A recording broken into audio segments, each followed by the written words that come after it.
So hello everyone, this is Divyanshi. Welcome to Gyanoday के गुरुजी।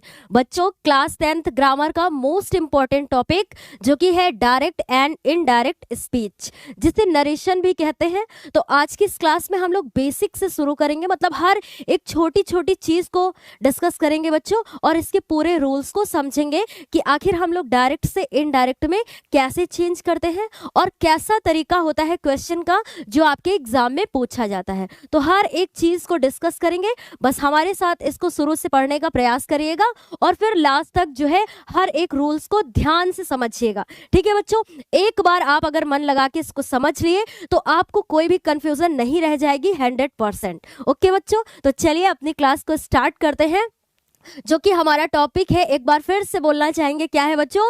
Direct and indirect speech, जिसमें सारे बच्चे इतने दिनों से परेशान थे, मैम कब पढ़ाएंगी। देखिए बच्चों, एक बार इसे अच्छे से समझ लीजिएगा, उसके बाद कैसा भी क्वेश्चन आपके एग्जाम में आता है आप बिल्कुल अच्छे से उसको कर पाएंगे। ठीक है, क्या है कि शुरू से सीखो एक ही क्लास में। अगर इसके पहले आपने कभी नहीं पढ़ा है तो अच्छी बात है, क्योंकि आज आप वास्तव में सीख जाएंगे बच्चों, है ना। और अगर मान लीजिए आपने इसको पढ़ा है तो बहुत ही अच्छी बात है कि एक बार आप फिर से समझने का प्रयास करिए और देखिए उसमें कि क्या मतलब आपको पहले कौन सी ऐसी चीजें थी जो आपको पहले नहीं पता थी। ठीक है, तो इसी सोच के साथ पूरी क्लास को देखिएगा बच्चों, और जिसने नहीं पढ़ा है निश्चिंत होकर 0 से शुरू करिए, लास्ट तक आपको हर एक चीज समझ में आ जाएगी।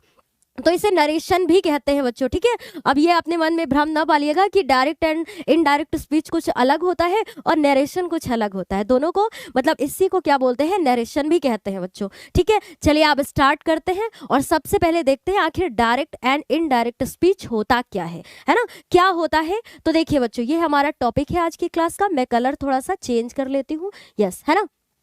तो ये टॉपिक है बच्चों। इसके बाद ये सेलेक्ट क्यों नहीं हुआ, हाँ, ये टॉपिक है बच्चों। ठीक है, अभी क्या है इसमें हम लोग देखेंगे कि वक्ता, जिसे इंग्लिश में स्पीकर कहते हैं। स्पीकर आप जानते हैं किससे बोलते हैं, जो बोलने वाला होता है। वक्ता किससे बोलते हैं, जो बोलने वाला होता है ना। तो वक्ता यानी स्पीकर द्वारा कहे हुए शब्दों को 2 प्रकार से प्रकट किया जाता है। मतलब जैसे अभी हम ही बोल रहे हैं आपके सामने, है ना। तो ये कहने का मतलब है कि जो वक्ता है, जो बोलने वाला है, उसके कहे हुए शब्दों को 2 प्रकार से प्रकट किया जा सकता है बच्चों, है ना। वो 2 प्रकार कौन से होते हैं, बस एक बार ध्यान से समझिएगा। वो 2 प्रकार क्या होते हैं बच्चों? एक तो होता है डायरेक्ट स्पीच और दूसरा होता है इनडायरेक्ट स्पीच। इसको डायरेक्ट नरेशन भी कह सकते हैं या इनडायरेक्ट नरेशन भी कह सकते हैं। तो देखिए, डायरेक्ट स्पीच का मतलब होता है प्रत्यक्ष रूप से कहना। प्रत्यक्ष मतलब आमने सामने बात करना, है ना। जैसे किसी ने आपसे बात किया फेस टू फेस, आमने सामने उसने अपनी बात को आपसे बोला। और एक दूसरा तरीका होता है बच्चों इनडायरेक्ट स्पीच, है ना, जो मतलब जैसे उसने सामने से नहीं बोला, बल्कि जैसे क्या होता है फोन से बात करना, है ना। तो वो आप सामने से नहीं करते हैं, या किसी के जरिए बोलना, है ना। किसी से आपने अपना मैसेज कहलवाया किसी से, तो वो अप्रत्यक्ष तरीका हो गया, मतलब इनडायरेक्ट स्पीच हो गया। और आपने अपनी बात किसी से फेस टू फेस बोला तो वो डायरेक्ट स्पीच हो गई, है ना, अपनी बात को सामने कहना, तो डायरेक्ट स्पीच हो गई। और इनडायरेक्ट स्पीच क्या है कि अपनी बात को किसी माध्यम से कहना। माध्यम बोले तो या किसी के द्वारा भी आप अपने मैसेज को किसी से कहलवा सकते हैं, है ना, कहलवा सकते हैं किसी जिसको भी आपको कहना है, मतलब समझ रहे हैं ना कहने का। और या फिर फोन मैसेज, इनके द्वारा भी अपनी बात को स्पष्ट कर सकते हैं। तो वो कौन सा तरीका होगा बच्चों? अप्रत्यक्ष, है ना, जिससे बोलेंगे इनडायरेक्ट स्पीच। तो इतनी बात क्लियर है बच्चों। तो मतलब जो वक्ता होता है 2 तरीके से अपनी बातों को स्पष्ट कर सकता है। एक तो होता है डायरेक्ट स्पीच और एक होता है बच्चों इनडायरेक्ट स्पीच, है ना। इतना समझ में आया। अब हम लोग इतना ये समझ लेते हैं बच्चों कि डायरेक्ट स्पीच का कैसा तरीका होता है लिखने का और इनडायरेक्ट स्पीच का फिर कैसा तरीका होता है लिखने का। तो मैंने बोला ना कि बेसिक से शुरू करेंगे, मतलब हर एक छोटी छोटी चीज आपके साथ डिस्कस करते चलेंगे और लास्ट तक पूरी क्लास में हम लोग सारे रूल्स को अच्छे से समझ लेंगे बच्चों। ठीक है, क्या है कि डायरेक्ट स्पीच में वक्ता समझ रहे हैं ना, जो बोलने वाला है, वक्ता के शब्दों को ज्यों का त्यों कहते हैं। मतलब जो डायरेक्ट स्पीच होती है बच्चों, उसमें वक्ता के शब्दों को मतलब ज्यों का त्यों का मतलब उसमें कोई भी परिवर्तन ना करके मतलब बिल्कुल वैसी ही बात कहना। ठीक है, तो क्या है बच्चों, एग्जाम्पल में आप देख सकते हैं, ही सेड, उसने कहा। अब उसने क्या कहा, उसकी कही हुई बात, I am going to Mumbai. उसने क्या बोला, उसने कहा कि मैं मुंबई जा रहा हूं। तो ये हो गया बच्चों डायरेक्ट तरीका कि उसने कहा मैं मुंबई जा रहा हूं, ये डायरेक्ट हो गया, मतलब अपनी बात को ज्यों का त्यों कहते हैं, किसमें बच्चों, डायरेक्ट स्पीच में। उसके बाद हम लोग बात करें जो सेकंड है पॉइंट, बहुत आसान तरीका है बच्चों, इससे आसान आपको नहीं और समझ में आ सकता। क्या है कि इनडायरेक्ट स्पीच में किसी एक व्यक्ति द्वारा कही गई बात को कोई अन्य व्यक्ति उस तरह ना बोलकर अपने शब्दों में प्रस्तुत करता है। मतलब किसी ने बात को कहा और दूसरे ने अगर उसको दूसरे व्यक्ति को तीसरे व्यक्ति से कहना है तो उसने सेम वही शब्द ना बोल करके अपने शब्दों में उस बात को बोल दिया। तो ये होता है बच्चों इनडायरेक्ट स्पीच। वही अभी हम लोग पहले भी डिस्कस कर चुके। तो यहाँ पर क्या है कि he said that he was going to Mumbai. Direct speech क्या थी कि उसने कहा मैं मुंबई जा रहा हूँ। इनडायरेक्ट स्पीच क्या हुई कि जैसे मान लीजिए आपके भाई ने कहा कि मैं मुंबई जा रहा हूँ, तो आप बोलेंगे ठीक है। अब वही बात आप जो है फोन करके मान लीजिए पापा या मम्मी को बता रहे हैं, तो आप ऐसे बोलेंगे कि उसने कहा था कि वह मुंबई जा रहा था, है ना, कि उसने कहा था कि वो मुंबई जा रहा था, मतलब उसने। तो ये इनडायरेक्ट वे में हो गया बच्चों कि he said that he was going to Mumbai. इतना समझ में आया, है ना। तो अपनी बात को स्पष्ट रूप से सामने कहना इनडायरेक्ट स्पीच, और अपनी बात को मतलब अगर किसी ने अपनी बात को किसी एक व्यक्ति द्वारा कही गई बात को, मान लीजिए किसी ने अपनी बात को बोला और अन्य व्यक्ति ने उस तरह ना बोल करके अपने शब्दों में उस बात को व्यक्त कर दिया, तो इनडायरेक्ट स्पीच है। समझ में आया बच्चों। देखिए इतने बार ये बोलने का मतलब होता है बच्चों कि देखिए जो बच्चे पहली बार पढ़ रहे हैं उनको कोई डाउट ना रह जाए, है ना, इसलिए इतना डिस्कस किया गया। चलिए अब आगे बढ़ते हैं बच्चों, यहाँ तक कोई भी समस्या नहीं ना। अब बढ़ते हैं आगे, तो इतना आपको समझ में आ गया। फिर देखते हैं बच्चों हम लोग कि डायरेक्ट नरेशन के दो भाग होते हैं। अभी हम लोगों ने देखा कि जो वक्ता द्वारा बात कही जाती है वो उसके दो तरीके होते हैं, एक डायरेक्ट स्पीच होती है और दूसरा इनडायरेक्ट स्पीच होती है। डायरेक्ट स्पीच के दो भाग होते हैं, अब इतना समझिएगा। मतलब डायरेक्ट स्पीच नरेशन भी लिखा है तो कंफ्यूज ना होइएगा, ठीक है बच्चों। डायरेक्ट स्पीच या नरेशन बोले तो एक ही है कि दो भाग होते हैं। अब वो कौन से भाग होते हैं उनको समझ लीजिए। एक होता है बच्चों रिपोर्टिंग स्पीच और दूसरा होता है रिपोर्टेड स्पीच। अब देखिए ये भी आपके लिए समझना जरूरी है कि आखिर मैम रिपोर्टिंग स्पीच क्या होता है और रिपोर्टेड स्पीच क्या होता है। चलिए देख लेते हैं इसको भी, है ना। तो एक होता है बच्चों रिपोर्टिंग वर्ब होता है, दूसरा होता है बच्चों रिपोर्टेड स्पीच, ठीक है। तो एक रिपोर्टिंग और दूसरा रिपोर्टेड, बहुत आसान है, बस एक बार प्रयास करिएगा समझने का। क्या है कि रिपोर्टिंग वर्ब क्या होती है बच्चों, वक्ता की बात, वक्ता मतलब जो बोलने वाला है ना, स्पीकर है जो वक्ता, समझ रहे हैं ना, की बात जिस फाइनाइट वर्ब से कहना आरंभ करते हैं उससे रिपोर्टिंग वर्ब कहते हैं। कैसे, अभी डिस्कस करते हैं। क्या है, इसको इन्वर्टेड कॉमास के बाहर लिखा जाता है। ये बात जरूर ध्यान में रखिएगा बच्चों कि जो रिपोर्टिंग स्पीच होती है वो इन्वर्टेड कॉमा के बाहर लिखी होती है ना, वो रिपोर्टिंग स्पीच होती है। जैसे यहाँ पर आपने देखा कि राम सेड, मतलब उसने कहा, किसने, राम ने कहा will you give me your pen. तो यहाँ पर रिपोर्टिंग स्पीच क्या है, सिर्फ बच्चों राम सेड, समझिएगा ध्यान से, है ना, ये रिपोर्टिंग स्पीच है। अब रिपोर्टेड स्पीच पे आ जाते हैं। रिपोर्टेड स्पीच में क्या है बच्चों, जो कुछ वक्ता द्वारा कहा जाता है, वक्ता मतलब जो स्पीकर द्वारा बोला जाता है उससे रिपोर्टेड स्पीच कहते हैं। इसको इन्वर्टेड कॉमा के अंदर लिखा जाता है, बस, है ना, इसको इन्वर्टेड कॉमा के अंदर लिखा जाता है। तो रिपोर्टिंग स्पीच को इन्वर्टेड कॉमा के बाहर लिखा जाता है और रिपोर्टेड स्पीच को इन्वर्टेड कॉमा के अंदर लिखा जाता है। अभी क्या है देखिए, राम सेड, उसने कहा, अब क्या कहा, कुछ ना कुछ तो कहा ना, तो उसकी जो बात है, जो उसका कथन है, जो उसका स्टेटमेंट है, उसको किस में लिखेंगे बच्चों, इन्वर्टेड कॉमा में लिखेंगे। तो आपको ये ग्रीन कलर से जितना पार्ट दिख रहा है ये क्या है, रिपोर्टेड स्पीच है। कि राम ने कहा, क्या कहा कि will you give me your pen, क्या तुम मुझे अपना पेन दोगे, राम ने बोला। तो राम ने क्या बोला, उसकी कही गई बात को डबल इन्वर्टेड कॉमा में लिखते हैं। और जो भी बात डबल इन्वर्टेड कॉमा में लिखी होती है उसे रिपोर्टेड स्पीच कहते हैं। अगर कोई साधारण शब्दों में आपसे पूछे कि रिपोर्टिंग स्पीच क्या होती है या रिपोर्टिंग वर्ब है ना, रिपोर्टिंग वर्ब क्या होती है या रिपोर्टेड स्पीच क्या होती है, तो आप बोलेंगे जो कॉमा से बाहर लिखा हुआ पार्ट होता है उससे बोलते हैं रिपोर्टिंग स्पीच, उसे इन्वर्टेड कॉमा से बाहर लिखते हैं, और रिपोर्टेड स्पीच को इन्वर्टेड कॉमा के अंदर लिखते हैं। जो वक्ता द्वारा बात कही जाती है वही क्या होती है, रिपोर्टेड स्पीच होती है। तो इतना समझ में आया बच्चों। तो राम सेड यहाँ पर क्या है, अगर राम सेड की बात करें कि राम ने कहा, तो ये रिपोर्टिंग स्पीच है। Will you give me your pen, ये यहाँ पर रिपोर्टेड स्पीच है। अभी कोई समस्या नहीं ना बच्चों। फाइनाइट वर्ब की बात करें तो यहाँ पर सेड है, ठीक है, मतलब जिसमें क्या होता है, जिसमें परिवर्तन हो जाता है। अभी इतना आप डिटेल में आपको इतना वो बोलने की जरूरत नहीं है, मतलब बस इतना समझिए कि यहाँ पर ये जो लिखा हुआ है कि राम सेड है ना, जो इन्वर्टेड कॉमा के बाहर है रिपोर्टिंग और जो अंदर है रिपोर्टेड। अब आगे बढ़ते हैं, कोई भी समस्या नहीं बच्चों। तो दो चीजें हम लोगों ने अभी तक डिस्कस की कि एक डायरेक्ट स्पीच और इनडायरेक्ट स्पीच, जो वक्ता द्वारा बात कही जाती है दो तरीके से होता है। डायरेक्ट स्पीच के दो भाग होते हैं हम लोगों ने देखा, एक क्या होता है बच्चों, रिपोर्टिंग वर्ब, और दूसरा होता है रिपोर्टेड है ना स्पीच। ओके, अब देख लेते हैं जो इंपॉर्टेंट है बच्चों। पहले सारे रूल्स को हम लोग डिस्कस कर लेंगे, साथ साथ में थोड़े थोड़े एग्जांपल भी देखते चलेंगे, फिर हम लोग इंपॉर्टेंट एक्सरसाइज को करेंगे, ठीक है बच्चों। देखिए क्या है कि डायरेक्ट स्पीच के मुख्य बिंदु, इसमें बात कर लेते हैं कि क्या है। तो देखिए डायरेक्ट स्पीच में वक्ता के कथन को इन्वर्टेड कॉमा के अंदर रखा जाता है। मतलब जो डायरेक्ट स्पीच होती है, अभी हम लोगों ने डिस्कस किया है ना, तो जो वक्ता का कथन जो होता है डायरेक्ट स्पीच में, उसको इन्वर्टेड कॉमा के अंदर लिखते हैं। अब ये बात हम लोगों ने इसके पहले भी डिस्कस करी बच्चों कि कही गई बात को डबल इन्वर्टेड कॉमा में क्लोज करके लिखते हैं।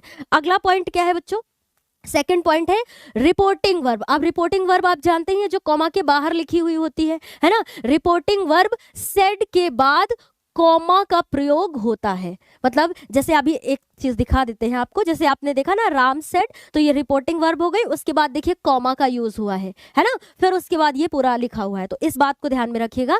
तो वही बोला गया है कि रिपोर्टिंग वर्ब सेड के बाद कॉमा का प्रयोग होता है, ठीक। अगला पॉइंट है बच्चों इन्वर्टेड कॉमा के अंदर, मतलब जो इन्वर्टेड कॉमा के अंदर के भाग का प्रथम अक्षर कैपिटल लेटर से लिखा जाता है। पंक्चुएशन की क्लास जब हम लोगों ने ली थी तो आप लोग के साथ बहुत अच्छे से बच्चों डिस्कस किया था कि कैपिटल लेटर कहाँ कहाँ लिखा जाता है ना, सही यूज कैपिटल लेटर का कैसे करते हैं, कहां पर किस तरीके से किया जाता है, बहुत अच्छे से डिस्कस किया था बच्चों। तो इतनी बात क्लियर है कि जो इन्वर्टेड कॉमा के अंदर का भाग होता है वो जो है कैपिटल लेटर से लिखा जाता है, फर्स्ट लेटर जो उसका होता है वो कैपिटल लेटर से लिखा जाता है।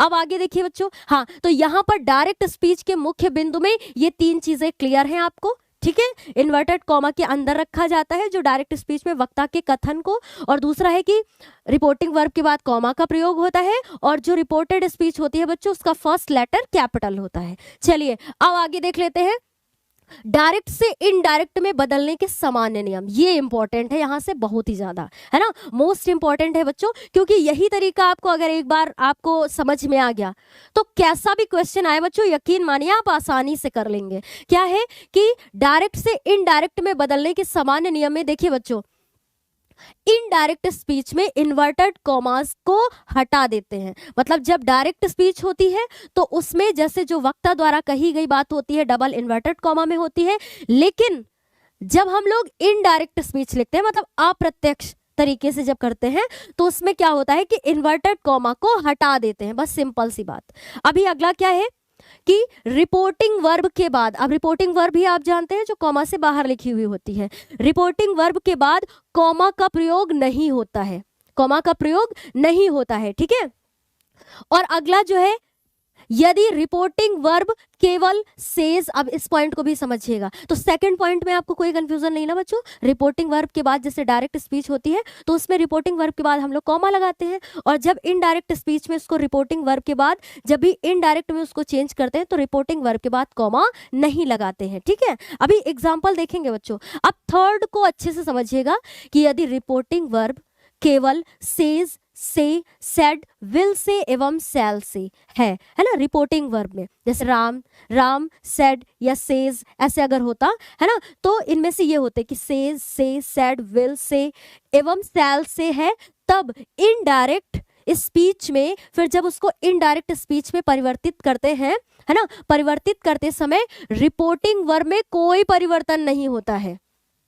समझिएगा बात को बच्चों। जैसे डायरेक्ट स्पीच में एक सेंटेंस लिखा हुआ है और उसमें रिपोर्टिंग स्पीच में अगर ये आए हुए हैं कि सेज से, सेड, विल से एवं शैल से, तो जब भी इसको हम लोग इनडायरेक्ट स्पीच में बच्चों चेंज करते हैं तो उसमें क्या होता है कि रिपोर्टिंग वर्ब में कोई परिवर्तन नहीं होता है, सेम वही लिख दिया जाता है। सेज का सेज, से का सेज, सेड का सेड है ना, विल से का विल से, ऐसे ही लिख देते हैं बिल्कुल। तो कोई भी प्रॉब्लम नहीं, हर एक पॉइंट को अच्छे से समझिएगा। एग्जाम्पल देख लेते हैं है ना। अब एग्जाम्पल आप देख लेंगे तो समझ में आ जाएगा। क्या है कि डायरेक्ट से इनडायरेक्ट में बदलने के नियम हम लोग देख रहे थे। तो पहला एक बार देखिए, रिवाइज कर देते हैं कि इनडायरेक्ट स्पीच में इन्वर्टेड कॉमा को हटा देते हैं।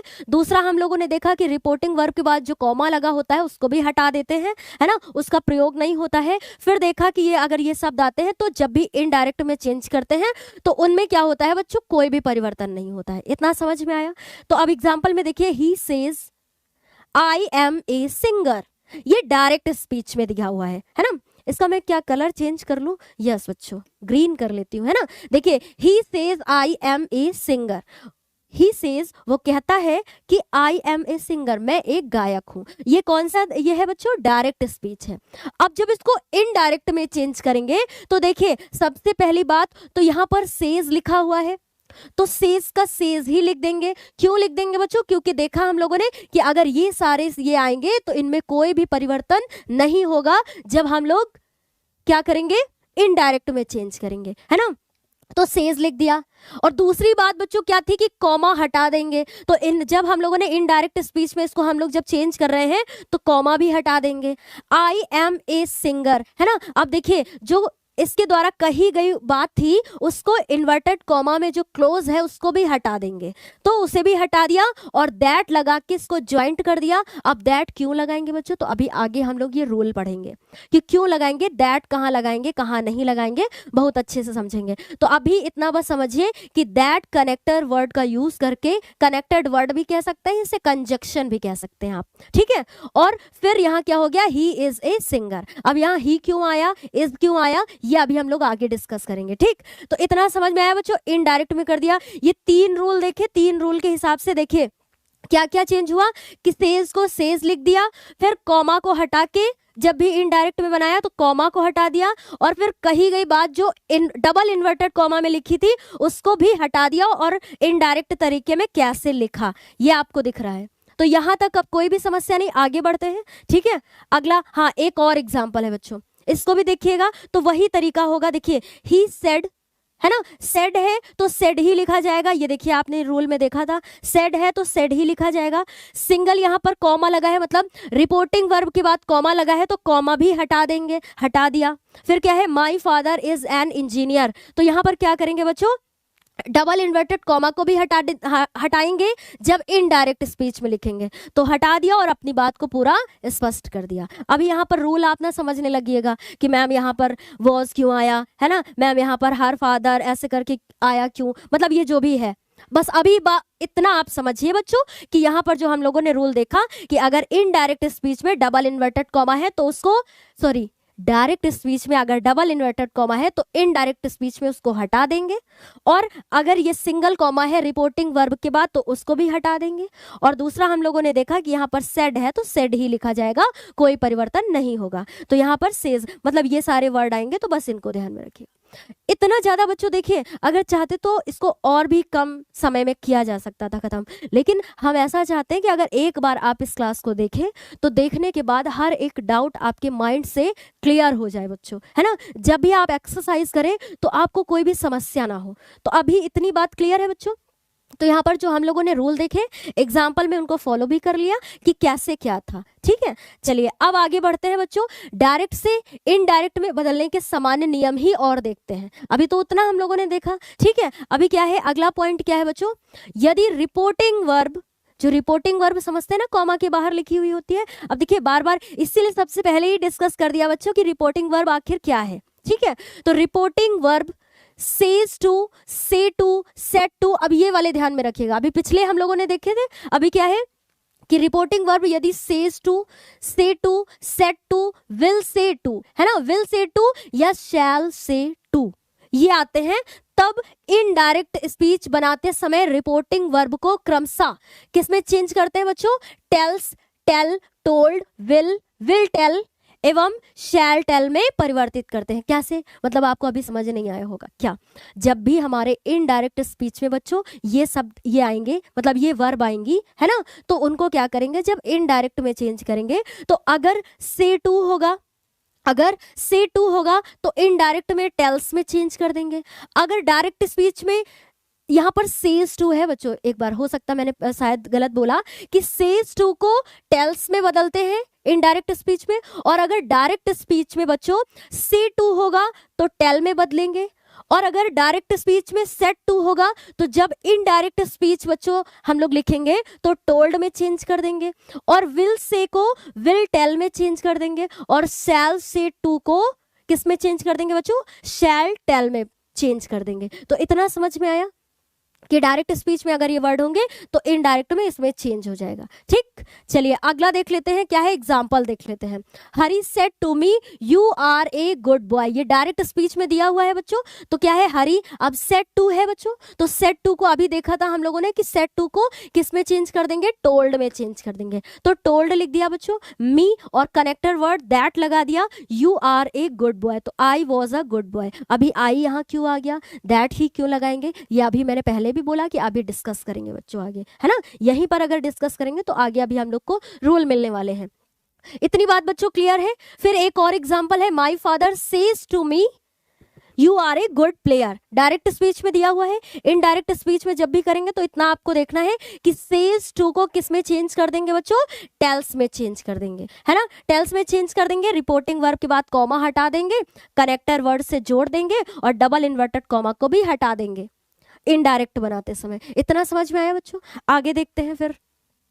अब रूल नंबर 1 ध्यान में रखिएगा कि रिपोर्टेड स्पीच के टेंस में होने वाले परिवर्तन मोस्ट इंपॉर्टेंट है बच्चों, ठीक है। तो जब भी मतलब जो रिपोर्टेड स्पीच होती है उसमें टेंस में परिवर्तन कैसे होते हैं उस चीज को ध्यान में रखिएगा। तो देखिए बच्चों, यदि रिपोर्टिंग वर्ब, अभी पहले रिपोर्टिंग वर्ब की बात हो रही है बच्चों, है ना, तो यदि रिपोर्टिंग वर्ब प्रेजेंट टेंस में या फ्यूचर टेंस में हो तो रिपोर्टेड स्पीच के वर्ब में कोई परिवर्तन नहीं होता है। मतलब जो रिपोर्टिंग स्पीच है, जैसे रिपोर्टिंग स्पीच क्या थी बच्चों? ही सेड, है ना, ऐसे है जो आपने अभी एग्जाम्पल में देखा। चलिए एक एग्जाम्पल ही आपको दिखा देते हैं बच्चों, ठीक है। तो यहाँ पर बोला क्या है, सुनिएगा कि यदि रिपोर्टिंग वर्ब प्रेजेंट टेंस या फ्यूचर टेंस में हो तो रिपोर्टेड स्पीच में कोई भी परिवर्तन नहीं होगा। अच्छा, अभी एग्जाम्पल इसी में देखेंगे हम लोग, ठीक। तो बस इतनी बात क्लियर रखिएगा। और बच्चों टेंस आपने पढ़े ही होंगे, इसीलिए टेंस आपको पहले पढ़ाया गया था। जिसने नहीं पढ़ा है बच्चों तो पूरी क्लासेस आपको इसमें है ऐप पर, कि जिसमें हम लोगों ने पूरी 12 क्लासेस टेंसेस की करी थी बच्चों, है ना। तो अच्छे से उनको पढ़िएगा ताकि टेंस से रिलेटेड आपके माइंड में कोई भी कंफ्यूजन ना हो। तभी आपको एक्टिव पैसिव समझ में आएगा, तभी आप डायरेक्ट इनडायरेक्ट कर पाएंगे, है ना। तो यहाँ पर क्या है, तो अभी देखते हैं हम लोग एग्जाम्पल में। देखिए कि एग्जाम्पल में इसमें बोला क्या बच्चों कि यदि रिपोर्टिंग वर्ब हमारी प्रेजेंट टेंस या फ्यूचर टेंस में होगी तो जो रिपोर्टेड स्पीच के वर्ब में कोई भी परिवर्तन नहीं होगा। कैसे? देखिए, ही सेज टू मी, है ना, यहाँ पर सेज टू है, तो यहाँ पर क्या होगा कि जो हमारी रिपोर्टेड स्पीच है इसमें कोई भी परिवर्तन नहीं होगा, मतलब उसके टेंस में कोई भी परिवर्तन नहीं होगा, है ना। तो ही और सेज टू का तो टेल्स हो जाएगा बच्चों, अभी हम लोगों ने रूल में पढ़ा भी है ना कि जहाँ सेज टू आएगा वहाँ टेल्स हो जाएगा। Me that I am a handsome boy, मतलब टेंस में कोई परिवर्तन नहीं होगा, बस इतना ध्यान में रखिए। अगला क्या है, I shall say to her he has an umbrella. क्या है? आई शैल टेल से टू का क्या हो जाएगा बच्चों? Tell her that he has an umbrella, है ना। ये इनडायरेक्ट स्पीच में हो गया, तो इसमें हम लोगों ने सेज टू को देखिए टेल कर दिया, और ये रिपोर्टिंग स्पीच के बाद कॉमा भी हटा दिया, डबल इन्वर्टेड कॉमा को भी हटा देंगे। और इतना देखेंगे कि जो हमारी रिपोर्टिंग स्पीच है, रिपोर्टिंग स्पीच क्या है बच्चों? आई shall say to her, reporting speech हमारी किस में है, देखिए से टू है ना यहाँ पर, तो किस में है बच्चों, प्रेजेंट टेंस में है। प्रेजेंट टेंस में है तो हमारा जो रिपोर्टेड स्पीच है इसमें कोई परिवर्तन, मतलब इसके टेंस में कोई भी परिवर्तन नहीं होगा, तो वही होगा, देखिए ही has an umbrella, he has an umbrella, इतना समझिएगा बस, ठीक है। अब देखिए बच्चों रूल नंबर 2, यदि रिपोर्टिंग, अभी हम लोगों ने देखा कि रिपोर्टिंग वर्ब अगर प्रेजेंट टेंस या फ्यूचर टेंस में होगी तो रिपोर्टेड स्पीच के टेंस में कोई परिवर्तन नहीं होगा, लेकिन यदि रिपोर्टिंग वर्ब पास्ट टेंस में है ना, पास्ट टेंस में है तो रिपोर्टेड स्पीच के टेंस में अब परिवर्तन देखेंगे हम लोग। तो बच्चों कैसे परिवर्तन होंगे, एक टेबल देखेंगे, टेबल के अकॉर्डिंग हम लोग समझेंगे कि अगर रिपोर्टिंग वर्ब पास्ट टेंस में है तो रिपोर्टेड स्पीच के टेंस में परिवर्तन होगा, किसमें कौन सा चेंज होगा, तो अब हम लोग एक टेबल देख लेते हैं बच्चों, मोस्ट इंपॉर्टेंट है बच्चों, ठीक है। एक बार आप बस समझ लीजिएगा इसको, फिर जो है हम लोग अच्छे से एक्सरसाइज को भी कर पाएंगे। तो जब भी डायरेक्ट स्पीच में बच्चों, है ना, डायरेक्ट स्पीच में हमारी रिपोर्टेड स्पीच जो है प्रेजेंट इंडेफिनिट टेंस में होगी, तो उसको जब हम लोग इनडायरेक्ट स्पीच बनाएंगे बच्चों तो किस में चेंज करेंगे, पास्ट इंडेफिनिट में चेंज करेंगे। और जब भी प्रेजेंट कॉन्टिन्यूअस टेंस होगा तो पास्ट कॉन्टिन्यूअस में चेंज करेंगे बच्चों, है ना, और प्रेजेंट परफेक्ट को पास्ट परफेक्ट में चेंज करेंगे। उसके बाद बच्चों प्रेजेंट परफेक्ट कॉन्टिन्यूअस को पास्ट परफेक्ट कॉन्टिन्यूअस में, कितना इजी है, आपको ध्यान में रखना कि जो भी present indefinite continuous perfect perfect continuous, तो उसी के अकॉर्डिंग हम लोग पास्ट में चेंज करेंगे उनको। फिर अगला है बच्चों पास्ट इंडेफिनिट टेंस को पास्ट परफेक्ट में, यहां पर ध्यान में रखिएगा, और पास्ट कॉन्टिन्यूअस टेंस को पास्ट परफेक्ट कॉन्टिन्यूअस में। फिर उसके बाद पास्ट परफेक्ट में नो चेंज, मतलब अगर पास्ट परफेक्ट में है तो इनडायरेक्ट जब भी चेंज करेंगे तो वो पास्ट परफेक्ट में ही रहेगा, उसमें कोई भी चेंज नहीं होगा। और अगर पास्ट परफेक्ट कॉन्टिन्यूअस में है तो इसमें भी बच्चों नो चेंज होगा, मतलब कोई परिवर्तन नहीं होगा, वैसे ही उसी में रहेगा। और एक चीज और ध्यान में रखिएगा कि अगर फ्यूचर टेंस है ना, फ्यूचर टेंस है तो वो पास्ट इक्विवेलेंट पे हो जाएगा। इसका मतलब कि जैसे हेल्पिंग वर्ब लगती है ना बच्चों विल और शैल, तो इसमें विल का पास्ट क्या हो जाएगा, वुड, और शैल का पास्ट क्या हो जाएगा, शुड। इसी तरह मे का हो जाएगा माइट, कैन का हो जाएगा कुड, है ना, ऐसे ही ये चेंज होते हैं। तो अभी आगे एग्जांपल हम लोग देखेंगे, तो इतना ध्यान में रखिएगा कि फ्यूचर टेंस है तो उसका पास्ट इक्विवेलेंट हो जाएगा। अगर मान लीजिए विल भी शैल भी है तो वुड भी शुड भी हो जाएगा, है ना, विल हैव शैल हैव है तो वुड हैव और शुड हैव हो जाएगा। इतनी बात क्लियर है बच्चों। तो देखिए कितने इजी तरीके से इनको हम लोगों ने समझ लिया कि अगर प्रेजेंट इंडेफिनिट है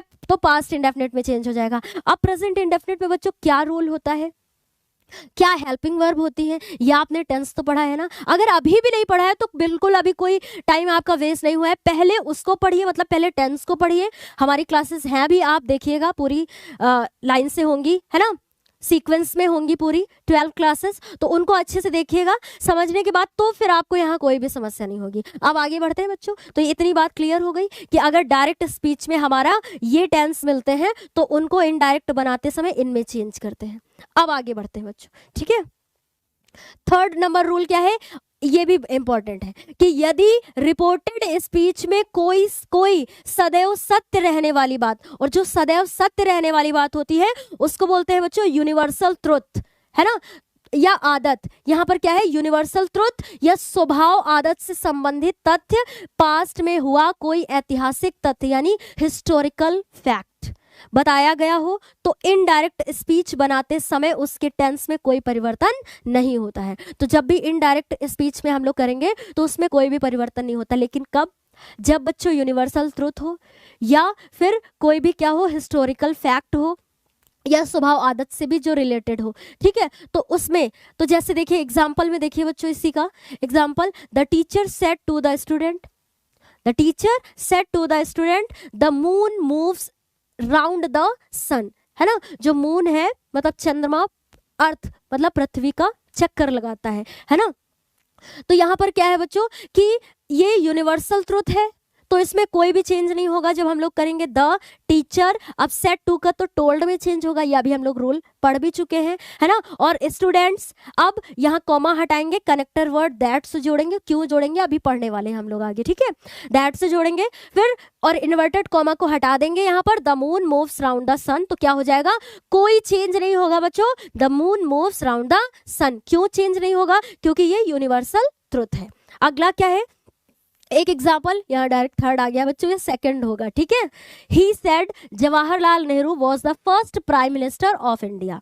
तो ये बात सत्य है, मतलब ये हिस्टोरिकल फैक्ट हो गया कि जो है इसको कोई चेंज नहीं कर सकता है। तो यहाँ क्या है बच्चों कि he said that Jawaharlal Nehru was the first prime minister of India. तो ये यहाँ पर कोई चेंज नहीं होगा इसमें। या जैसे ऐसे भी आ जाते हैं ना बच्चों, जो यूनिवर्सल ट्रुथ होते हैं, जैसे honest is the best policy, है ना, नॉलेज इज द, मतलब कोई अगर ऐसे कोटेशन भी आ जाती है तो उनमें अगर लिखा हुआ है तो उनमें कोई भी चेंज नहीं होगा। इतनी बात समझ में आ गई ना। तो यहाँ पर अब फोर्थ रूल देखते हैं बच्चों। तो फर्स्ट रूल में हम लोगों ने देखा कि रिपोर्टिंग स्पीच अगर हमारी प्रेजेंट टेंस या फ्यूचर टेंस में होगी तो रिपोर्टेड स्पीच में कोई परिवर्तन नहीं होगा। फिर सेकंड में बच्चों हम लोगों ने देखा कि अगर हमारी रिपोर्टिंग स्पीच पास्ट में है तो रिपोर्टेड स्पीच में कैसे कैसे पूरी चार्ट देखा। थर्ड में देखा कि अगर यूनिवर्सल ट्रुथ या कोई भी हिस्टोरिकल फैक्ट होगा बच्चों तो उनमें कोई भी परिवर्तन नहीं होगा। फिर फोर्थ में देख लेते हैं कि टाइम तथा प्लेस में होने वाले परिवर्तन, ये भी बच्चों मोस्ट इंपॉर्टेंट है। तो इसीलिए बच्चों बोला कि अगर आप जो है एक्सरसाइज करने से पहले हर एक रूल को आपके माइंड में आपका सेट हो गया तो आपको कोई समस्या नहीं होगी। अब ये चार्ट देख लेते हैं हम लोग फटाफट कि टाइम तथा प्लेस से होने वाले परिवर्तन, है ना। टाइम में बात करें तो बच्चों देखिए, जब डायरेक्ट स्पीच में अगर हमें ये मिलते हैं, ठीक है, ये टाइम और प्लेस मतलब यहाँ पोजीशन भी इनको बोल सकते हैं, है ना। तो जब इनडायरेक्ट में चेंज करते हैं तो क्या बदल देते हैं, अगर दिस होगा तो दैट में चेंज कर देंगे। अब यहाँ मैं थोड़ा सा कलर चेंज कर लेती हूँ, हाँ, अगर दिस होगा बच्चों तो दैट में चेंज कर देंगे, और दीज होगा तो दोज में चेंज कर देंगे, ठीक है। और फिर उसके बाद बच्चों अगर हेयर होगा तो देयर में चेंज कर देंगे। कब करेंगे, अगर हमारे डायरेक्ट स्पीच में हेयर है तो जब इनडायरेक्ट स्पीच बनाएंगे तो क्या करेंगे बच्चों, देयर में चेंज कर देंगे। इतनी बात समझ में आई आपको। चलिए आगे बढ़ते हैं। हाँ, तो नाउ को देन में चेंज करेंगे, टुडे या टुनाइट को दैट डे या दैट नाइट में चेंज करेंगे, है ना।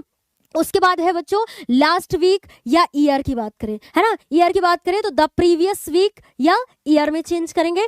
टुमारो को द नेक्स्ट डे में, नेक्स्ट वीक को द फॉलोइंग वीक में। उसके बाद बच्चों यस्टरडे को प्रीवियस डे में, है ना, द प्रीवियस डे भी ऐसे लिख सकते हैं आप। और फिर उसके बाद बच्चों एगो को बिफोर या अर्लियर, ओके, और द डे बिफोर यस्टरडे को 2 days बिफोर, और the day after tomorrow in 2 days time, ऐसे इनमें चेंज करेंगे। मतलब समझ में आया आपको, अगर डायरेक्ट स्पीच में ये हमें मिलेंगे तो इनको इनडायरेक्ट स्पीच में बनाने में इनमें चेंज करेंगे। इतना बात समझ में आई।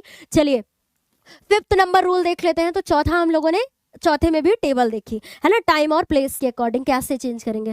फिफ्थ रूल में क्या है बच्चों कि प्रोनाउन में होने वाले परिवर्तन, ये भी मोस्ट इंपॉर्टेंट है। यहाँ पर जो हम लोगों ने बच्चों टेंस की चार्ट देखी कि किस टेंस को किस टेंस में चेंज कर देते हैं, वो मोस्ट इंपॉर्टेंट थी आपके लिए। फिर उसके बाद जो हम लोगों ने टाइम और प्लेस की चार्ट देखी वो भी मोस्ट इंपॉर्टेंट थी, और ये भी आपके लिए बहुत ही ज़्यादा जरूरी है बच्चों पूरे नरेशन में समझना कि क्या है प्रोनाउंस में होने वाले परिवर्तन। अब प्रोनाउन आप जानते हैं क्या होते हैं, जो नाउन के प्लेस पे यूज होते हैं, मतलब, है ना। तो इनमें देखिए बच्चों पर्सन मतलब प्रोनाउन में होने वाले परिवर्तन, तो इसमें आपको मिलेंगे बच्चों, देखिए ये पर्सन है बच्चों, तो पर्सन में एक होता है first person, second person, third person, first person, second person, third person, बस ऐसे याद रखिए। यहाँ पर पर्सन की बात हुई है, first person, second person, third person. First person क्या होता है बच्चों, आई और वी, है ना, आई और वी ये होते हैं फर्स्ट पर्सन। सेकंड पर्सन क्या होता है, यू, और थर्ड पर्सन क्या होता है, ही, शी, इट, दे। तो इतना आपको ऐसे हमेशा माइंड में क्लियर होना चाहिए बच्चों कि थर्ड बोल रहे हैं, हाँ, पर्सन में बात करें तो फर्स्ट पर्सन होता है, सेकंड पर्सन होता है और थर्ड पर्सन होता है। फर्स्ट पर्सन में आई और वी होता है, सेकंड पर्सन में यू होता है, थर्ड पर्सन में ही, शी, इट और दे होता है। अब देखिए जब भी बच्चों इसका, ये तो सब्जेक्टिव केस हो गया ना, ये सब्जेक्ट के प्लेस पर यूज होते हैं। ऑब्जेक्टिव केस में देखें जो ऑब्जेक्ट के प्लेस पे यूज होंगे, जैसे बच्चों आई का ऑब्जेक्टिव केस क्या होगा, मी, बस इतना समझिएगा, ठीक है। और वी का ऑब्जेक्टिव केस क्या होगा, अस।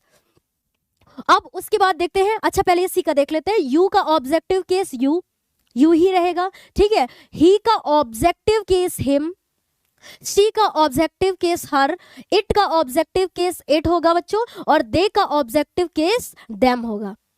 अब पॉजिटिव केस की बात कर लेते हैं, है ना, जो पोजीशन बताते हैं। देखिए आई का पॉजिटिव केस क्या होगा, आई का माई या माइन, ठीक है बच्चों। वी का आवर, आवर्स, उसके बाद यू का योर या योर्स, और ही का होगा बच्चों हिज, शी का होगा हर या हर्स, है ना। इट का होगा बच्चों इट्स, और दे का होगा दियर और दियर्स।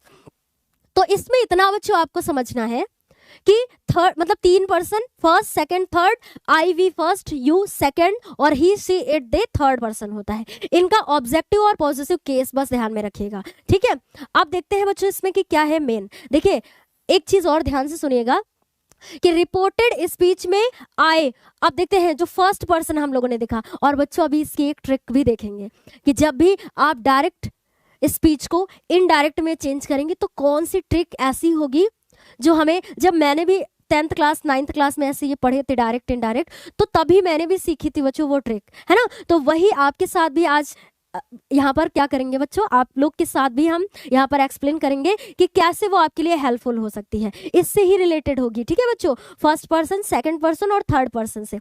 तो क्या है कि रिपोर्टेड स्पीच में आए फर्स्ट पर्सन आई वी के प्रोनाउंस, जैसे इनके प्रोनाउंस क्या है बच्चों, आई, माई, वी, आवर, अस, माइन, है ना, आवर्स। ये देखे ना यहाँ पर, ये फर्स्ट पर्सन की बात हो रही है, ठीक है। तो सब्जेक्ट के पर्सन, नंबर और जेंडर के अनुसार बदले जाएंगे। मतलब अगर हमारी रिपोर्टेड स्पीच में बच्चों ये प्रोनाउन आए हुए हैं, तो जो हमारी रिपोर्टिंग, मतलब सुनिएगा क्या है कि रिपोर्टेड स्पीच में अगर फर्स्ट पर्सन के प्रोनाउन आपको पता है ना कि अगर ये आए हुए हैं, है ना, आदि रिपोर्टिंग वर्ब के सब्जेक्ट, जो रिपोर्टिंग वर्ब होगी, रिपोर्टिंग वर्ब आपको पता है कॉमा के बाहर का हिस्सा, तो रिपोर्टिंग वर्ब में सब्जेक्ट के पर्सन, नंबर और जेंडर के अनुसार बदले जाएंगे। अभी जब एग्जाम्पल देखेंगे हम लोग तो समझ में आएगा कि कैसे क्या है बच्चों। देखिए आपको दिख रहा होगा शायद, हाँ मैं बोलूंगी भी, अगर बाई चांस यहाँ से थोड़ा सा हो सकता है आपको ना दिखे तो। देखिए बच्चों, Hari said to me I am your friend. अब देखिए ये डायरेक्ट स्पीच में लिखा हुआ है कि हरी सेड टू मी, ये तो हो गया रिपोर्टिंग स्पीच, और डबल इन्वर्टेड कॉमा के अंदर का हो गया रिपोर्टेड स्पीच, है ना। तो क्या करेंगे बच्चों, रिपोर्टेड स्पीच में देखिए आई आया हुआ है ना, आई क्या है बच्चों, फर्स्ट पर्सन है। तो रिपोर्टिंग स्पीच में सब्जेक्ट के अनुसार इसको चेंज करेंगे, रिपोर्टिंग स्पीच में सब्जेक्ट के अनुसार इसको चेंज करेंगे। तो क्या है, हरी टोल्ड मी दैट। अब देखिए आई को चेंज कर देंगे ही में। क्यों चेंज कर देंगे, क्योंकि यहाँ पर हरी है बच्चों, है ना, तो यहाँ पर प्रोनाउन यूज करना है, तो हरी के अकॉर्डिंग प्रोनाउन क्या लिखेंगे, ही लिखेंगे। यहाँ पर आई की जगह ही लिखेंगे। क्यों लिखेंगे, क्योंकि आई है हमारा फर्स्ट पर्सन, और फर्स्ट पर्सन को रिपोर्टिंग वर्ब के सब्जेक्ट के अनुसार चेंज करते हैं। इसमें है हरी, तो हरी के अकॉर्डिंग हो जाएगा ही। वॉज माई फ्रेंड, अब वॉज क्यों आया बच्चों, अभी टेंस की चार्ट देखी थी हम लोगों ने, तो आई am your friend present continuous हो गया, मतलब एम आपने देखा यहाँ पर हेल्पिंग वर्ब लगी हुई है ना, तो यहाँ पर एम के अकॉर्डिंग मतलब पास्ट क्या हो जाएगी, वॉज, ठीक है, तो वॉज हो जाएगा यहाँ पर। और योर है बच्चों, है ना, तो योर है हमारा यहाँ पर क्या है, योर के अकॉर्डिंग माई हो जाएगा चेंज। अभी इसको देखेंगे, हमारा सेकंड पर्सन की बात हो रही है यहाँ पर, हाँ। तो इसके बाद क्या है बच्चों, अच्छा यहाँ पर हाँ एनिमेशन था, तो इतना बच्चों आपको समझ में आया। अभी क्या है कि इसमें अगला, अभी हम लोगों ने फर्स्ट पर्सन की बात करी कि फर्स्ट पर्सन यदि हमारा होगा तो रिपोर्टिंग वर्ब के सब्जेक्ट के अनुसार चेंज होगा। और दूसरा बात क्या है यहाँ पर कि रिपोर्टेड स्पीच में आए सेकंड पर्सन के प्रोनाउन, सेकंड पर्सन प्रोनाउन क्या होते हैं, you, your, yours, reporting verb के, है ना। तो ये जो टेबल आपने देखी ना, तो ये फर्स्ट पर्सन के प्रोनाउन हो गए और ये सेकंड पर्सन की बात हो रही है, ठीक है। तो सेकंड पर्सन प्रोनाउन जैसे you, your, yours, reporting verb के ऑब्जेक्ट के पर्सन, नंबर और जेंडर के अनुसार बदले जाएंगे। मतलब फर्स्ट पर्सन है तो रिपोर्टिंग वर्ब के सब्जेक्ट के अनुसार, और सेकंड पर्सन है अगर रिपोर्टेड स्पीच में, है ना, तो उसको रिपोर्टिंग वर्ब के ऑब्जेक्ट के अनुसार बदलते हैं। उदाहरण में देखते हैं बच्चों, देखिए जैसे you said to me you are not well today, ये डायरेक्ट स्पीच में है बच्चों, ध्यान से सुनिएगा, है ना। मैं यहाँ कलर चेंज करती हूँ, हाँ डायरेक्ट स्पीच में है। तो देखिए you said to me you are not well done. अब यहाँ पर प्रोनाउन आया है बच्चों यू, है ना, प्रोनाउन क्या आया है, यू, और यू कौन सा पर्सन है, फर्स्ट पर्सन है, सेकंड है कि थर्ड है, ये सेकंड पर्सन है बच्चों, है ना। तो सेकंड पर्सन को रिपोर्टिंग स्पीच के ऑब्जेक्ट के अनुसार चेंज करते हैं। ऑब्जेक्ट क्या है बच्चों, मी, और अगर यहाँ फर्स्ट पर्सन होता तो सब्जेक्ट के अनुसार चेंज करते, लेकिन यहाँ पर सेकंड पर्सन है तो ऑब्जेक्ट के अनुसार चेंज करेंगे। तो क्या हो जाएगा, देखिए यू सेड टू को चेंज कर देंगे टोल्ड में। क्यों करेंगे, अभी पीछे हम लोग पढ़ चुके हैं, है ना, टोल्ड में। और मी का लिखेंगे यहाँ पर मी। अब जब कॉमा हटाएंगे, इन्वर्टेड कॉमा को हटाएंगे तो दैट कनेक्टर वर्ड यूज कर देंगे। अभी इसको पढ़ना है आगे। फिर क्या है बच्चों, सेकंड पर्सन क्या है हमारा, यू। यू को चेंज करेंगे ऑब्जेक्ट के अनुसार। ऑब्जेक्ट क्या है बच्चों, मी, है ना। तो मी है तो यहाँ पर यू हमारा जो था ये प्रोनाउन, तो मी के अनुसार यहाँ क्या आ जाएगा, आई, ठीक है। और क्या हो जाएगा, was not well that day. That day क्यों आया बच्चों, टुडे को चेंज करेंगे दैट डे में। और टेंस कैसे बदला, देखिए आर इज एम आर है तो वॉज वर आ जाएगा, ठीक है। तो यहाँ पर ये आई के अकॉर्डिंग वॉज आया है और यहाँ पर यू के अकॉर्डिंग आर आया था। अब कोई समस्या है बच्चों, तो जो हमारा सेकंड पर्सन होगा वो रिपोर्टिंग स्पीच के ऑब्जेक्ट के अनुसार चेंज होगा, ये बात बस ध्यान में रखिएगा। अगला है रिपोर्टेड स्पीच में आए थर्ड पर्सन के प्रोनाउन। थर्ड पर्सन के प्रोनाउन क्या होते हैं, अभी चार्ट में देखा था बच्चों, he, his, him, she, her, है ना, hers, they, their, theirs, them, it, its में कोई चेंज नहीं करते हैं, इनमें कोई चेंज नहीं करते हैं। मतलब फर्स्ट पर्सन सब्जेक्ट के अनुसार, और सेकंड पर्सन बच्चों ऑब्जेक्ट के अनुसार, और थर्ड पर्सन में कोई चेंज नहीं करते हैं। जैसे उदाहरण में देखिए बच्चों, I said to him she is my friend. अब रिपोर्टेड स्पीच में देखिए कहाँ प्रोनाउन आया है, तो ये शी आया है बच्चों, तो यहाँ कोई चेंज नहीं करेंगे। तो क्या है, आई सेड टू का टोल्ड हो जाएगा, हिम और कॉमा और इन्वर्टेड कॉमा हटाएंगे तो करेक्टर वर्ड दैट यूज कर देंगे। सी इज माई फ्रेंड, तो शी का शी ही रहेगा। क्यों रहेगा बच्चों, क्योंकि शी थर्ड पर्सन है और थर्ड पर्सन में नो चेंज होता है, तो शी का शी लिखेंगे। इज आया है तो उसके अकॉर्डिंग वॉज आ जाएगा, क्योंकि ये प्रेजेंट में है तो पास्ट में वॉज करेंगे, ठीक है। माई फ्रेंड हो जाएगा। तो कोई भी कंफ्यूजन है बच्चों, धीरे धीरे जैसे जैसे हम लोग रूल देखते जा रहे हैं आप लोग को समझ में आता जा रहा होगा, है ना। बस बच्चों ऐसे ही आप लोग मेहनत करते रहें। जो अगर शुरू से देख करके यहाँ तक आए हुए हैं सारे रूल्स को समझते हुए, इसका मतलब है कि आप बहुत अच्छे से पढ़ाई कर रहे हैं, ठीक है। आप जागरूक हैं अपने बोर्ड एग्जाम को लेकर के, आप कुछ करना चाहते हैं, इसीलिए आप इस क्लास को इतने अच्छे से देख रहे हैं। उसके बाद क्या है बच्चों, हाँ अभी मैंने बोला था कि एक ट्रिक देखेंगे बच्चों इन्हीं से रिलेटेड, है ना। तो वो ट्रिक क्या है बच्चों, देखिएगा। आप सोचेंगे मैम ये तो आज तक मैंने डायरेक्ट इनडायरेक्ट इसके पहले भी अगर पढ़ा है आपने तो इसके पहले कभी नहीं देखा, है ना। क्या है कि 1 2 3 और नीचे क्या है SON, तो इसको ऐसे भी आप मैथ्स पढ़ते हैं ना, 123 बटे सन, ऐसे याद रखिएगा, है ना। अगर हिंदी में बोले तो 123 बटे सन या 123 अपॉन SON, सन बेटा वाला याद रखिएगा ना, बेटा। तो ये इसको ऐसे भी बोल के कर सकते हैं आप, 123 बटे सन, या बोले तो 123 अपॉन सन, है ना।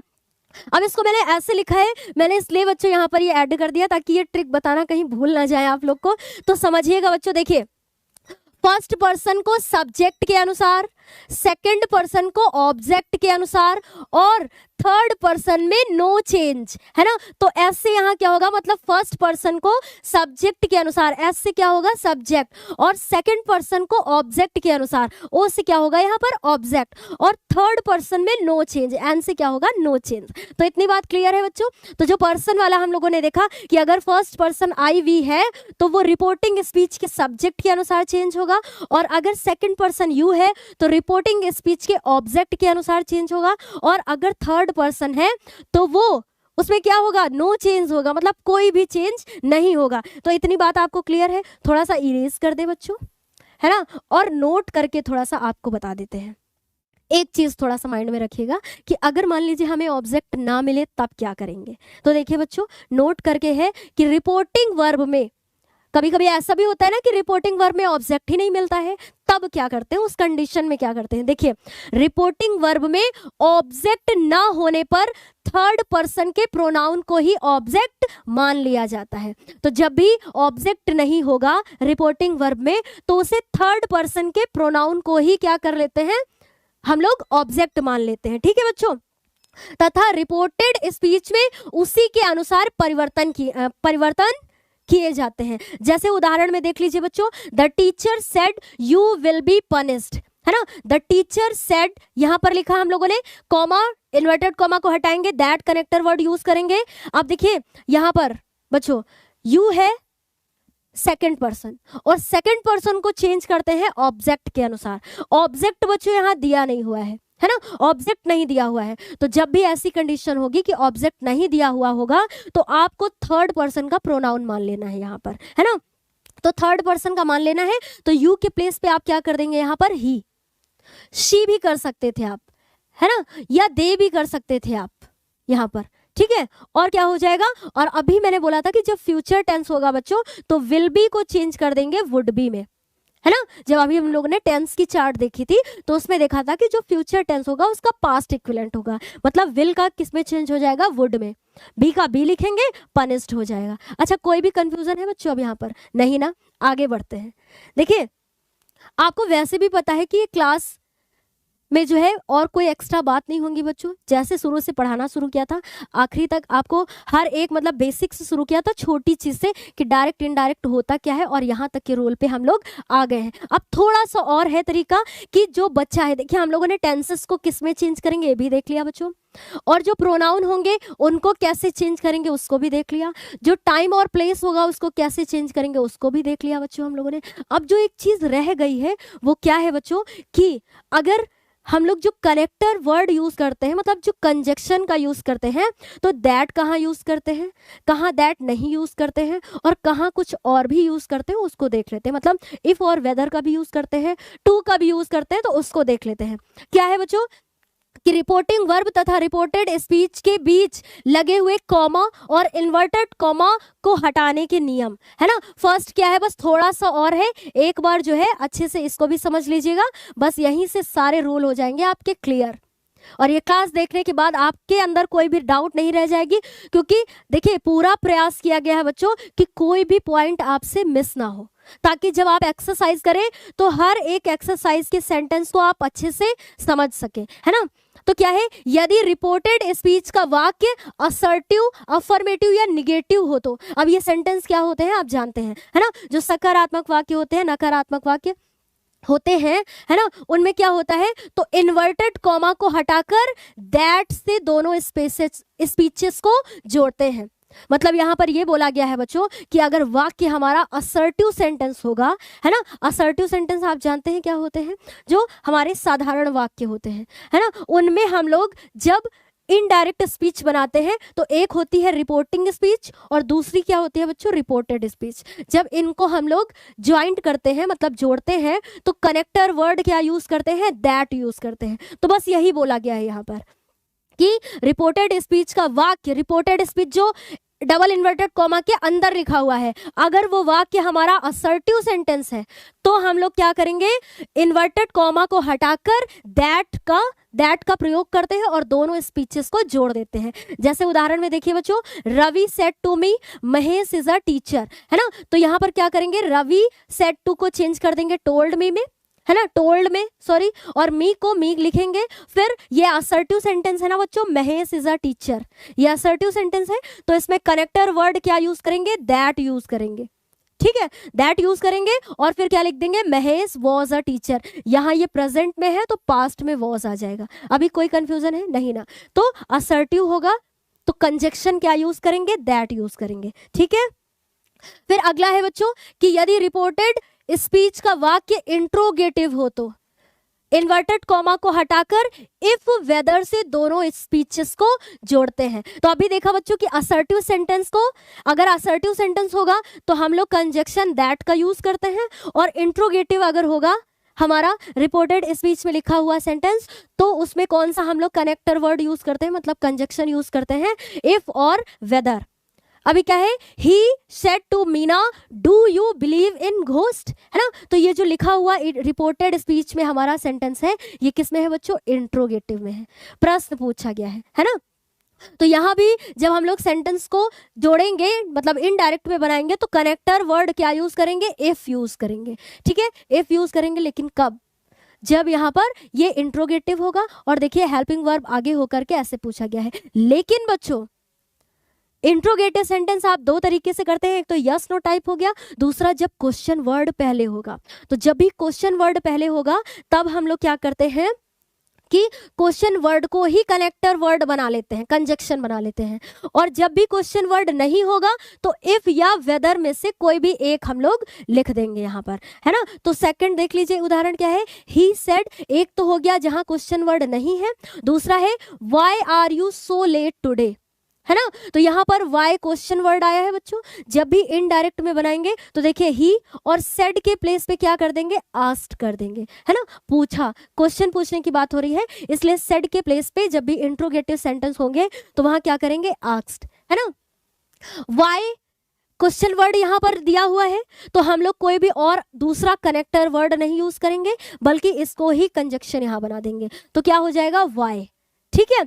और फिर देखिए ही कैसे आया बच्चों यहाँ पर, तो क्या है कि यू, है ना, यू है हमारा सेकंड पर्सन। सेकंड पर्सन हम लोग रिपोर्टिंग वर्ब के ऑब्जेक्ट के अनुसार चेंज करते हैं। यहाँ कोई भी ऑब्जेक्ट नहीं है तो यहाँ थर्ड पर्सन के प्रोनाउन को मान लेंगे, इसलिए यहाँ क्या लिख देंगे, he was so let that day, today को चेंज कर देंगे दैट डे में, ठीक है बच्चों। और यहाँ पर क्या है, आर प्रेजेंट में है तो वॉज लगा देंगे। अभी कोई कंफ्यूजन, हाँ एक और चीज बच्चों कि जब भी ये इंट्रोगेटिव सेंटेंस होगा क्वेश्चन मार्क लगा हुआ मिलेगा आपको।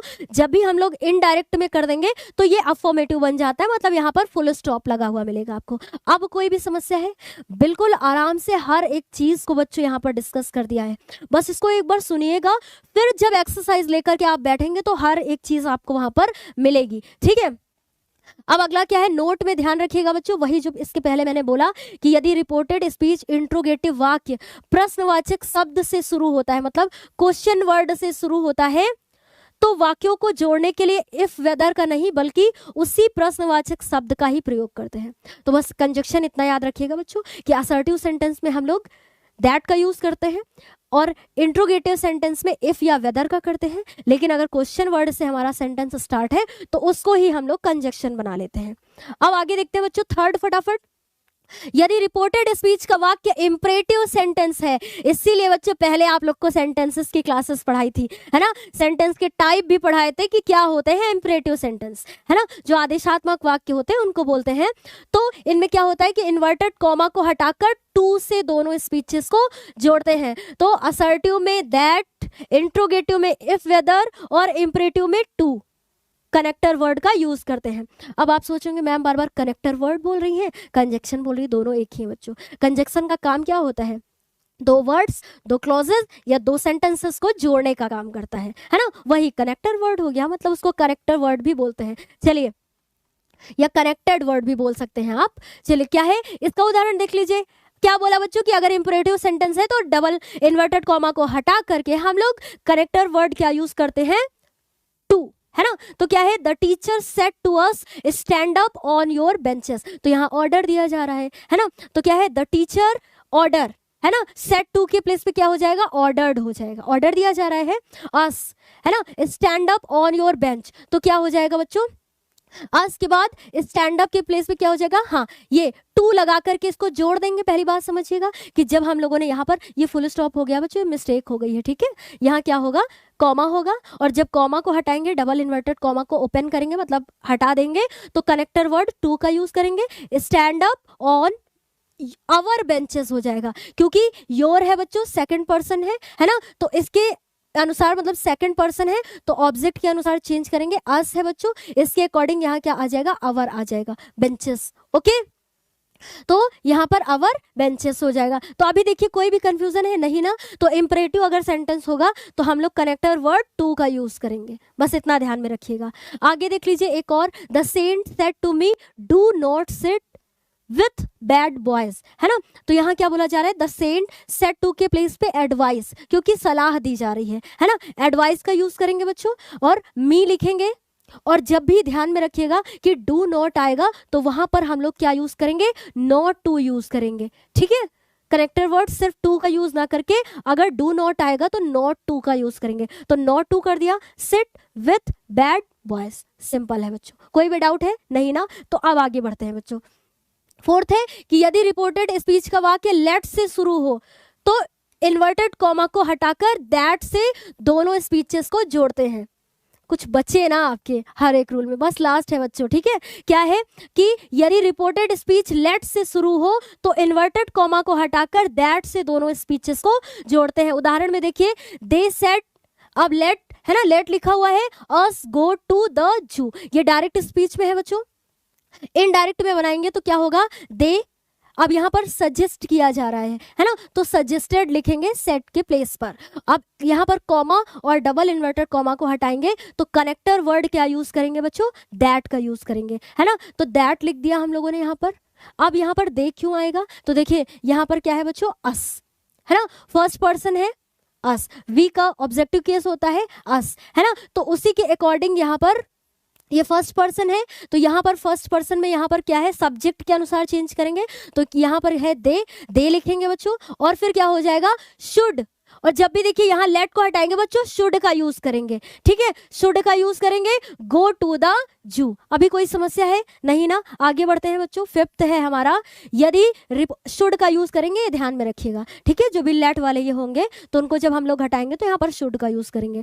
यदि रिपोर्टेड स्पीच का वाक्य ऑप्टेटिव हो तो इन्वर्टेड कॉमा को हटा करके दैट दोनों स्पीचेस को जोड़ते हैं। तो हम लोगों ने एक बार रिवाइज करा दो बच्चों कि असर्टिव सेंटेंस में भी कनेक्टर वर्ड दैट का यूज किया था, फिर इंट्रोगेटिव सेंटेंस में इफ वेदर का, इंपरेटिव सेंटेंस में टू का, है ना, उसके बाद ये है हाँ, ऑप्टेटिव सेंटेंस में भी दैट का यूज करेंगे। एक कोई छूटा है, एक्सक्लामेटोरी सेंटेंस, आई थिंक थर्ड वाला, इंपरेटिव हाँ हो तो गया, हो गए 5, ठीक है बच्चों। तो फिफ्थ में क्या है कि यदि रिपोर्टेड स्पीच का वाक्य ऑप्टेटिव हो, मतलब इच्छा सूचक वाक्य हो, जानते हैं ऑप्टेटिव सेंटेंस क्या होते हैं, तो इन्वर्टेड कॉमा को हटाकर दोनों स्पीचेस को जोड़ते हैं, क्या लगा करके बच्चों, दैट लगा के जोड़ते हैं।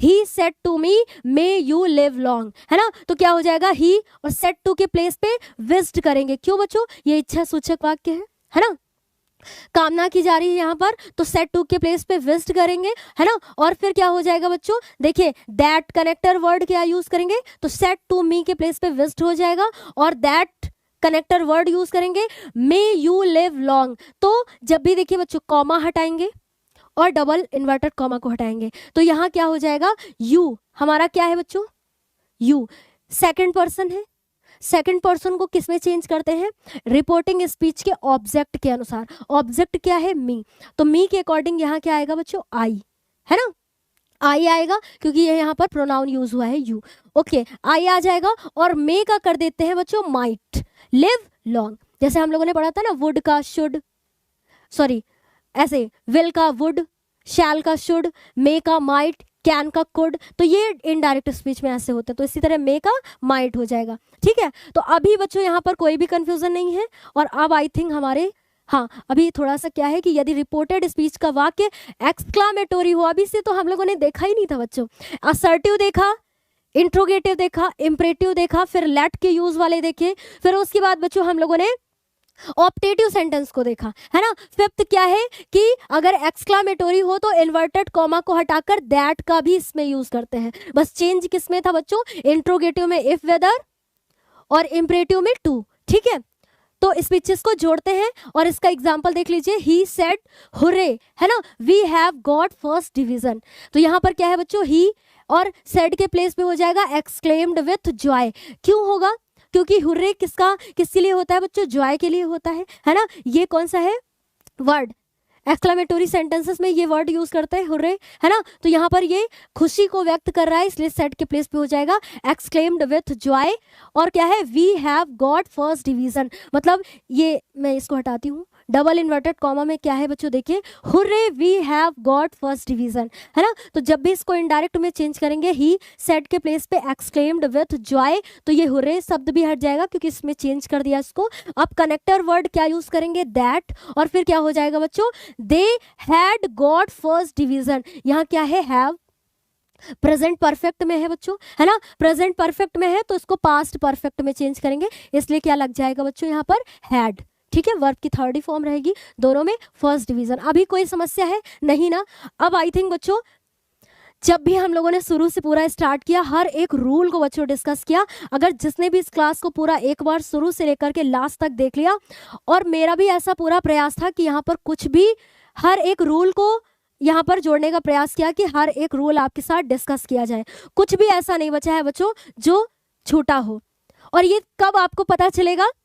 पता तो तब चलेगा बच्चों जब आप अभी एक्सरसाइज करेंगे। अब आप सोचेंगे मैम आपने प्रैक्टिस तो नहीं करवाई है ना। तो बच्चों इस क्लास में हम लोगों ने सारे रूल्स को डिस्कस कर लिया। इसमें जितनी भी चार्ट देखी है हम लोगों ने उसको आप ध्यान में उसको नोट करिएगा और ध्यान में रखिएगा कि टेंस को किस टेंस में चेंज करते हैं, है ना। एक प्लेस और टाइम वाली चार्ट देखिए उसको ध्यान में रखिएगा, और फिर उसके बाद जो हम लोगों ने प्रोनाउन वाली चार्ट देखी उसको भी ध्यान में रखिएगा।